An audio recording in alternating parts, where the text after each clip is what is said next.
Sir నమస్కారం. నమస్కారం అండి. ఈ మందిరానికి ఎందుకు ఇంత డబ్బు పెట్టాలి? అదేదో పేదలకి ఇస్తేనో, లేకపోతే హాస్పిటల్స్ కడితేనో ఇవి చేయొచ్చు కదా! ఆ రామ మందిరానికి ఎందుకంత పెట్టాలి అనే వాదన కొంతమంది చేస్తున్నారు. దీనికి మీరేం చెప్తారు? ఫస్ట్ ఆఫ్ ఆల్ రామాలయం ఎందుకు అంటే, రామాలయం లేని ఊరు భారతదేశంలో లేదండి. అవును. అయినా కూడా అయోధ్య అంటే రాముడు పుట్టిన ప్రదేశంలో రామాలయం ఉండటం అనేది ప్రతి హిందువుకి గర్వకారణం. దీనిలో ఎటువంటి శషబిషలు కానీ, ఎటువంటి సెకండ్ థాట్స్ కానీ ఏమీ లేవు మాకు. మేము ముమ్మాటికి గర్వంగా ఫీల్ అవుతున్నాం. అయితే రాముడి విషయంలో మేము ఎందుకు గర్వంగా ఫీల్ అవుతాము? ఎందుకంటే రాముడు నలుగురినో, ఐదుగురినో, 10 మందినో ఆడవాళ్ళని పెళ్ళిళ్ళు చేసుకోవాలా. రాముడు పసిపిల్లల్ని పెళ్ళిళ్ళు చేసుకోవాలా.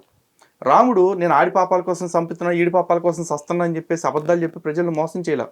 ఒక రాజు ఏ విధంగా ఉండాలో, ఒక పాలకుడు ఏ విధంగా ఉండాలో అప్పుడు తను బ్రతికి చూపించాడు, ఆచరించి చూపించాడు. అలా ఆచరించడం ఈ రోజున ఈ ఎదవలు ఎవరికి సాధ్యం కాదు కాబట్టి వీళ్ళందరూ ఏమంటారు, రాముడు అంత ఇంపార్టెంట్ అంటున్నారు. రాముడు ఎంత ఇంపార్టెంటో, రాముడు ఎంత గొప్పోడో రాముడిలాగా బ్రతికి చూస్తే, రాముడు బ్రతికేంటో అర్థం చేసుకుంటే అప్పుడు తెలుస్తుంది వీళ్ళకి. అవన్నీ ఆలోచించకుండా రాముడి మీద నిందలేస్తూ, రామాలయం మీద వివాదాలు చేస్తూ అడ్డగోలు కూతలన్నీ వస్తున్నారు. ఓకే, నేను మాట్లాడతానండి. రామాలయానికి ప్రభుత్వం నుంచి ఏమన్నా డబ్బులు ఏమన్నా మేము తీసుకున్నామా? లేదుగా. లేదు. ఈ నాస్తికులు కావచ్చు, లేకపోతే ఇతర మతాల వాళ్ళు కావచ్చు, వీళ్ళందరూ అంటున్నారు దేశానికి కావాల్సింది అది, దేశానికి కావాల్సింది ఇది అని చెప్పేసి. ఈ రోజున భారతదేశం మొత్తం మీద 3 లక్షల మసీదులు ఉన్నాయండి. మరి 14% ఉన్న జనాభాకి 3 లక్షల మసీదులు అవసరమా? మేము మాట్లాడామా? లేదుగా. మరి ఈ 14% ఉన్న వాళ్ళకి మైనార్టీ హోదా ఇచ్చి, ఇంకా ఏది సెకండ్ బిగ్గెస్ట్ మెజార్టీగా ఉన్న వాళ్ళకి ఇంకా మైనార్టీ హోదా ఇచ్చి, మిగతా 1% కంటే తక్కువ ఉన్న మైనార్టీలకు అందని ఫలాలని కూడా వీళ్ళకే దోచిపెడతా ఉన్నారు. అయినా కూడా దేశంలో ఏ మేధావి మాట్లాడట్లా. హిందువుల కాడికి వచ్చేపటికి మాత్రం అడ్డగోలు కూతలన్నీ వస్తూ ఉన్నారు. ఎందుకు మాట్లాడుతున్నారు అంటే, హిందువులు తిరిగి సమాధానాలు చెప్పరు కాబట్టి, హిందువులు తిరిగి ఎవరిని ఉరికి చురికిచ్చి తన్నట్లేదు కాబట్టి, సర్ తన్సే జుదా అని చెప్పి పీకలు కోసేస్తాం అనట్లేదు కాబట్టి హిందువులు అంటే పలసన వీళ్ళకి. మీరు ఇలాగే కంటిన్యూ చేశారంటే మేబీ హిందువుల్లో కూడా అదే తెగింపు వస్తుందేమో. ఎందుకంటే గదిలో పడేసి కొడితే పిల్లి కూడా పులవుతుంది అంటారు. మరి హిందువులు ఆల్రెడీ పుల్లే. టైం కలిసిరాక ఇలా ఉన్నారు. వాళ్ళు తిరగబడే రోజు వచ్చిందంటే మొత్తం అందరూ మట్టి కొట్టుకుపోతారు. అంత రెచ్చగొట్టొద్దు. ప్రతి దానికి ఓ సాచురేషన్ పాయింట్ ఉంటుందండి.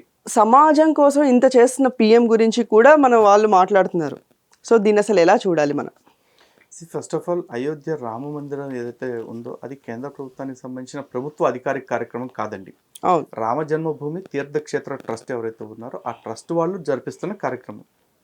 అయితే ఈ కార్యక్రమానికి ముఖ్య అతిథిగా ప్రధాని నరేంద్ర మోడీ గారిని పిలిచారు. నిజానికి నరేంద్ర మోదీ అనే వ్యక్తిని ఈ రోజున భారతదేశంలో ఉన్న ప్రతి ఒక్కళ్ళు కూడా, అంటే దేశభక్తి కలిగిన వాళ్ళు, ధర్మపరాయణత కలిగిన వాళ్ళందరూ కూడా ఒక అవతార పురుషుడిగానే చూస్తున్నారు.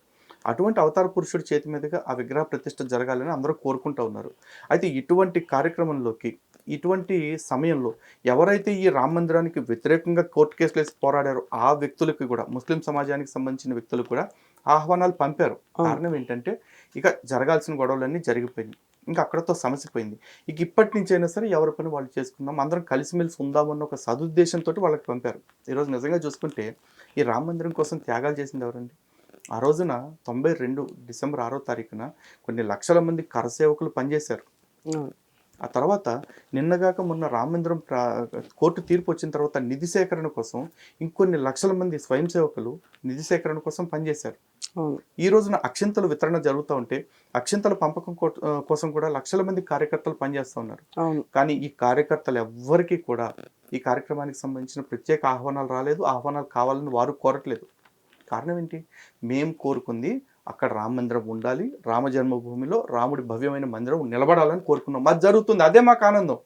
అక్కడ మేము ఎవరో వ్యక్తిగతంగా మాకు ఆహ్వానాలు రావాలని కోరుకోవట్లేదు. కానీ ఇలాంటి పరిస్థితుల్లో కూడా అన్ని విభేదాలు పక్కన పెట్టి రాముడి కోసం, దేశం కోసం, ధర్మం కోసం అందరూ ఒకటి అవ్వాలని తప్పించి అన్ని ప్రతిపక్షాలకి, ఇతర మతాల నాయకులకి, వేరే కమ్యూనిస్టులు, నాస్తికులు అందరికీ కూడా ఇన్విటేషన్స్ పంపించారు ఎంతో పెద్ద మనసుతో. దేశంలో ఉన్న అన్ని రాజకీయ పార్టీలకి కూడా ఇన్విటేషన్స్ పంపారు. ఎందుకంటే దీన్ని రాజకీయం చేయకుండా ఉంటారు అట్లీస్ట్ అని చెప్పేసి. కానీ ఆ విషయాన్ని కూడా వీళ్ళు రాజకీయం చేస్తూ, మేము రాము, ఈ గుడిని బీజేపీ రాజకీయం కోసం వాడుకుంటుంది, లేకపోతే పూర్తి కాకుండా వాడుకుంటుంది, లేకపోతే గుడి పూర్తవకుండానే ప్రతిష్ఠ చేసేస్తున్నారంటూ తప్పుడు వ్యాఖ్యానాలు అన్నీ చేస్తూ ఇంకా దీన్ని రాజకీయం చేసే ప్రయత్నం చేస్తుంది ఎవరు? ఈ దుష్ట రాజకీయ పార్టీలు కదా. వాళ్ళు కదా మారాల్సింది. ఈ రోజున ప్రతి ఒక్కరికి ఒక మాట వస్తుంది, ఇదంతా కూడా బీజేపీ తన రాజకీయ అజెండాలో భాగంగా చేసుకుంటుంది. రాజకీయ అజెండాలో భాగంగా చేసుకోవటం ఎర్ర ఎంగళప్పల్లారా. బీజేపీ ఎప్పటి నుంచి చెప్తుంది ఈ మాట, మేము అధికారంలోకి వస్తే రామ మందిరం కట్టిస్తామని. రామ మందిరం కూలిన నాటి నుంచి బీజేపీ ప్రతి మేనిఫెస్టోలో ఇప్పటిదాకా ఉంది. అవును. అప్పుడు వాజ్పేయి గారు అధికారంలోకి వచ్చినప్పుడే కట్టి ఉండాల్సింది, కానీ అప్పుడు కూడా సంకీర్ణ ప్రభుత్వం అవటం వల్ల దాన్ని పూర్తి స్థాయిలో చేయలేకపోయారు. ఈ రోజున బలం వచ్చింది, వాళ్ళ బలం ప్రకారం వాళ్ళకి ఉన్న శక్తి ప్రకారం వాళ్ళు చేయించారు. ఇంతగా జరుగుతుంది. వాళ్ళ మేనిఫెస్టోలో చెప్పిన పని చేస్తే కూడా రాజకీయం చేయటం ఏంటి? మేనిఫెస్టోలు చెప్పి చెయ్యకపోతే అప్పుడు మీరు గల్లబట్టి నిలదీయండి, చెప్పి ఎందుకు చేయట్లేదని చెప్పేసి. చేస్తానని చెప్పినోడు చేసి చూపిస్తే అరే మేనిఫెస్టో 100% అమలు చేస్తున్నారు కాబట్టి మిమ్మల్ని మెచ్చుకుంటున్నాం అనాలి. అలా అనుకుంటే ఎందుకు వచ్చిన ఈ దిక్మాల రాజకీయాలు? హిందువులకు సంబంధించిన ఈ రామ మందిరం ఒకటే కాదు, ఈ దేశానికి సంబంధించి వేరే ఏదైనా కార్యక్రమాలు జరిగినా కూడా ప్రతిసారి ఇదే మురుగుడు. ఉదాహరణకి సర్దార్ వల్లభాయ్ పటేల్ గారి విగ్రహం పెద్దది కడుతూ ఉన్నారు, దానిలో కూడా ప్రభుత్వ డబ్బులు ఏం పెట్టలేదు. హిందువులు లేకపోతే భారతదేశంలో దేశభక్తి కలిగిన వాళ్ళు వాళ్ళ ఇంట్లో నుంచి పలుగో పారో ఏదైతే ఒక కొడవలో ఇనువంత ఉక్కంతా కూడా ప్రభుత్వానికి పంపించారు. ఆ తర్వాత కొంత నిధి సేకరణ చేశారు, వాళ్ళు చేయించారు. అండ్ దాని మీద కూడా చూసుకుంటే ఆ విగ్రహం దగ్గర రెవెన్యూ జనరేషన్ కూడా ఉంది. కానీ దాని విషయంలో కూడా దేశానికి పెద్ద పెద్ద విగ్రహాలు అవసరం లేదు అంటూ రాజకీయాలు మొదలెట్టారు. మరి ఈ రోజున రాష్ట్రాలకు పెద్ద పెద్ద విగ్రహాలు అవసరమైనవి కడుతున్నారా? 125 అడుగుల విగ్రహాలు. దీన్ని ఎవడు ఎందుకు క్వశ్చన్ చేయడు? అంటే ఈ దేశంలో హిందువులకి పెడుతుంటే మాత్రం ఏడుస్తారు. ఈ రోజున గుడి విషయంలో చూసుకుంటే ప్రభుత్వం డబ్బులు లేవు, మా డబ్బులే అయినా కూడా ప్రభుత్వాలు ఇంతంత డబ్బులు ఎందుకు వేస్ట్ చేస్తున్నాయి అంటే, వేస్ట్ ఏంటారు, మా డబ్బులతో మేము ఏం చేసుకుంటే నీకెందుకు? ఇక్కడ నాస్తికున్నో క్రైస్తవున్నో ముస్లింనో మీరు కట్టే పన్నుల్లో నుంచి మీ డబ్బులు మేము అంత తీసుకుంటామంటే అప్పుడు మీ ఏడుపులు ఏడవండి. అసలు ఈ ఏడుపులు ఏడ్చే యాదవులందరికీ ముందు సిగ్గుండాల్సింది ఏంటంటే, మతాల సంక్షేమం కోసం ప్రభుత్వం మనుషులు కడుతున్న ట్యాక్సుల డబ్బులు వాడేస్తూ ఉంది. దాని గురించి ఒక్కడ మాట్లాడే. అదే కాకుండా ఈ దేశంలో, దేశం దాకా ఎందుకంటే ముందు ఒక రాష్ట్రం గురించి తీసుకుందాం. ఆంధ్రప్రదేశ్ రాష్ట్రంలో జగన్మోహన్ రెడ్డి అనే ఆయన దేవాలయాల డబ్బులు తీసుకుని నవరత్నాల పథకాలు నడిపిస్తూ ఉన్నారు. అఫీషియల్గా జీవోలు ఇచ్చి డబ్బులు తీసుకొని విద్యాదీవెనకి ఇంత, వాహన మిత్రకింత, లేకపోతే ఇంకో పథకానికి ఇంత అని చెప్పేసి. మరి మీరెవరూ కూడా ఒక మతం డబ్బులు తీసుకుని మిగతా వాళ్ళకి దోషపెడతాం ఏంట్రా అని చెప్పేసి ఎందుకు అడగట్లా? అడిగితే ప్రతి ఒక్క విషయంలో అడగాలి, దేని విషయంలో ఎవడో మాట్లాడండి. హిందువుల విషయంలోనే మాట్లాడతారు, ఎందుకంటే హిందువులు ఈ దేశంలో లోకుగా ఉన్నారు.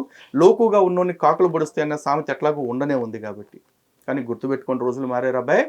హిందువుల విషయంలో నోరు జారినా, హిందువుల విషయంలో ఎక్కువ తక్కువలు మాట్లాడినా ఒక్కొక్కడికి గజం లెక్క పగిలిపోతుంది అన్నమాట. నుంచి ధన్యవాదాలు సార్. జై శ్రీరామ్.